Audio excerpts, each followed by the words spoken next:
Señor defensor, proceda con el examen directo al aperito. Muchas gracias, magistrado. Señora Guajardo, buenos días. Buenos días. ¿Podría indicarle al tribunal cuál es su profesión? Soy psicóloga clínica y forense. ¿Dónde cursó sus estudios universitarios? En la Universidad de los Andes. ¿En qué años cursó sus estudios universitarios? En el periodo de 1999 a 2003. ¿Tiene usted cursos de posgrado o cursos de perfeccionamiento? Sí, tengo un magíster en psicología clínica en la misma Universidad de los Andes. ¿Y cuándo realizó esos cursos o ese posgrado? Del año 2006 al 2009. Perfecto. Señora Guajardo, ¿dónde se ha desempeñado usted en términos laborales? Bueno, yo he trabajado en dos hospitales, en el Hospital Dr. Cruz y en el Hospital San Felipe. ¿Y cuáles han sido sus funciones en esos hospitales? En el Hospital Dr. Cruz yo realizaba psicodiagnóstico y psicoterapia de adultos, adolescentes y niños, y en el Hospital San Felipe trabajaba en el servicio de psicología, también realizando psicodiagnóstico y psicoterapia para los pacientes tanto internos como externos del hospital. ¿Y cuántos años se desempeñó en esos lugares? Por un periodo de 4 o 5 años. Señora Guajardo, ¿se ha desempeñado usted de manera privada en el ejercicio de su profesión? Sí, desde el año 2006 yo tengo mi consulta clínica privada y desde el año 2009 además soy perito oficial de los tribunales de justicia. Y a partir de que es perito oficial, ¿usted cuántos peritajes ha desarrollado? Mire, yo le diría que estimativamente unos 30, pero no recuerdo la cifra exacta. De acuerdo. Señora Guajardo, ¿por qué usted realizó este peritaje psicológico? Este peritaje fue solicitado por la defensa de Juan Pablo y la autoridad judicial a solicitud de la defensa me designó como perito oficial para hacer una evaluación psicológica y emitir un informe pericial en este caso. ¿Y cuál era el objetivo de la realización de este informe, de esta pericia psicológica? El objetivo de la evaluación era medir algunos aspectos de la personalidad y aspectos cognitivos de Juan Pablo que pudieran ser relacionados con su conducta el día de ocurrencia de los hechos. ¿Cuál fue la metodología que usted ocupó para realizar esta evaluación?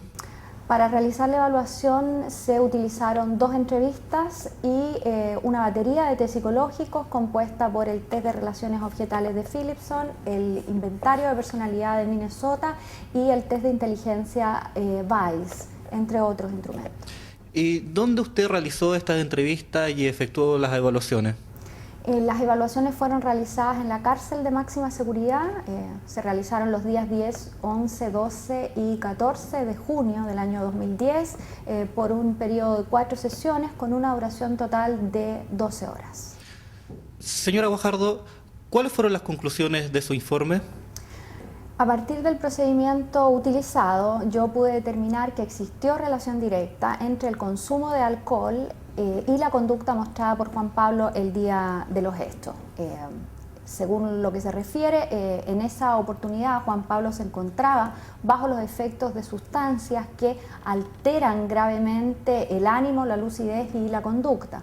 Como producto de esto, Juan Pablo mostraba una grave alteración cognitiva y volitiva, mostrada a través de un estado de obnubilación de conciencia, y esta es una alteración que inhibe su capacidad para determinar su conducta, razón por la cual no es posible que sea responsable por una conducta dolosa.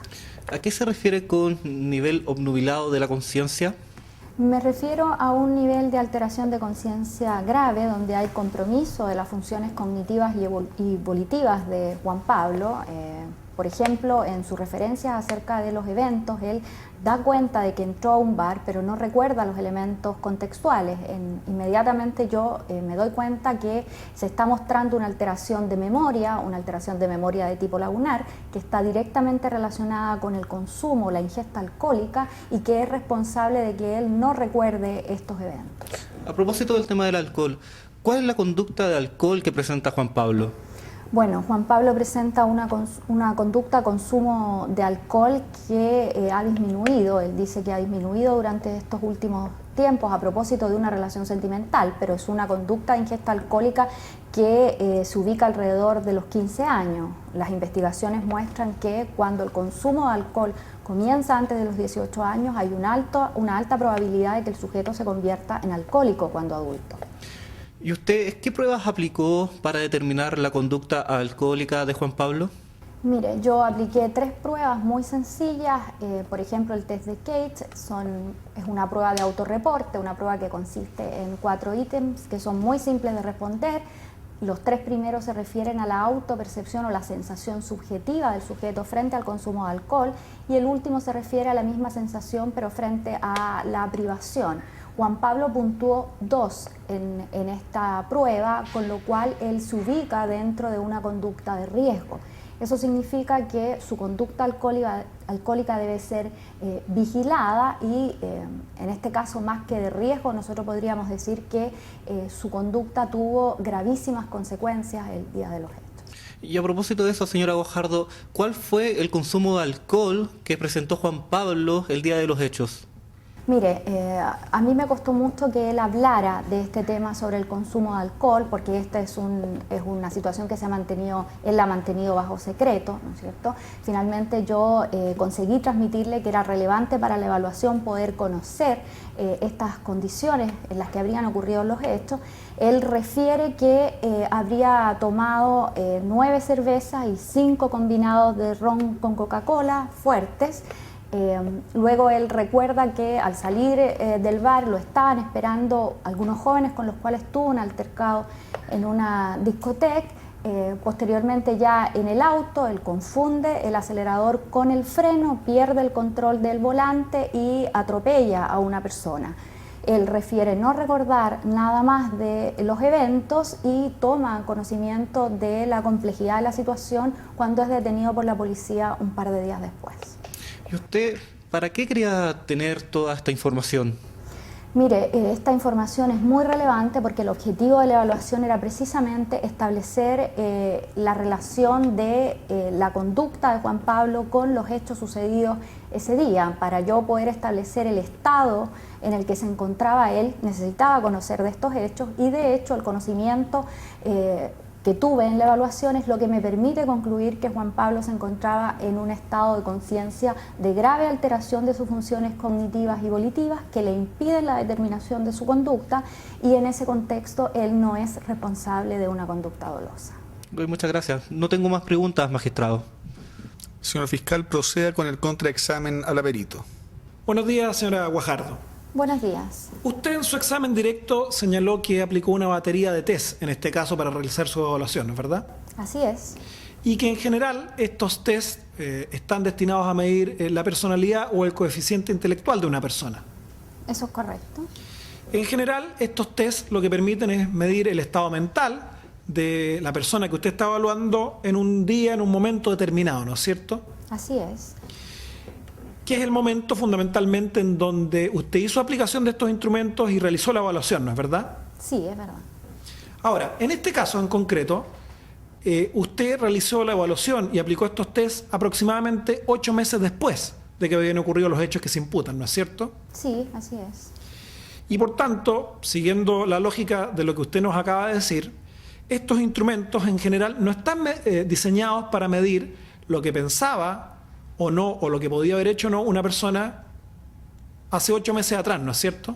No, no exactamente, porque justamente lo que permiten las pruebas psicológicas es dar cuenta de la condición de personalidad de un sujeto. Esta condición tiene características de estabilidad, por tanto, lo que se evalúa en el presente es posible de ser relacionado de manera explicativa con la conducta del sujeto en otros momentos de su vida. Pero mi pregunta es si hay algún test en concreto que permita determinar lo que una persona pensaba o su estado mental 4, 6 u 8 meses atrás. No, no hay. Vamos a otro tema, señora Guajardo. Usted también señaló que utilizó un conjunto de instrumentos para medir el comportamiento del señor Layton en relación al consumo de alcohol, ¿no es verdad? Así es. Y en general lo que permiten estos instrumentos es evaluar el nivel de riesgo que el señor Layton habría tenido respecto al consumo de alcohol. Así es. Nuevamente se trata de un conjunto de instrumentos que no se refieren a lo que una persona pudo haber consumido o no en un momento concreto. Son instrumentos que permiten evaluar cuál es la disposición del sujeto hacia el consumo. Esa disposición se integra en la personalidad con carácter de estabilidad, por lo cual también es posible explicar desde ahí la conducta general del sujeto. Exacto. Y mi pregunta es si los test permiten determinar cuánto una persona pudo haber consumido en un momento determinado, un día determinado. No,